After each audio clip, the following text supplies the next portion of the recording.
সম্প্রতি ঢাকার ৩০০ ফিট এক্সপ্রেসওয়েতে দুর্ঘটনার শিকার হয় রোলস রয়েস স্পেক্টর মডেলের একটি বিলাসবহুল গাড়ি। ঘটনার ভিডিও সামাজিক যোগাযোগ মাধ্যমে ছড়িয়ে পড়লে তা নিয়ে শুরু হয় ব্যাপক হইচই। এই গাড়ির মালিককে সেটা নিয়েও কৌতূহল দেখা যায় জনমনে।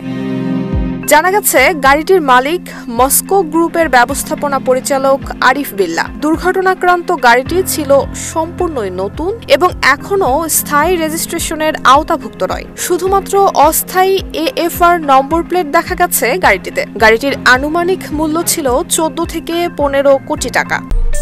আরে কাট আপ কেনাকাটা লেভেল আপ করতে এলো Cut Up. Best deals, authentic products আর ফাস্ট ডেলিভারি পেতে ডাউনলোড করুন কাট আপ অ্যাপ। 19 জুলাই পূর্বাচল 300 ফিট এলাকায় আইল্যান্ডের সাথে ধাক্কা লেগে দুর্ঘটনার শিকার হয় এই বিলাসবহুল গাড়ি। এতে গাড়িতে থাকা চালক সহ 4 জন আহত হয়েছেন, যাদের মধ্যে গাড়ির মালিকের ছেলে গুরুতর আহত হয়ে এভার কেয়ার হাসপাতালে ভর্তি রয়েছেন বলে জানা গেছে।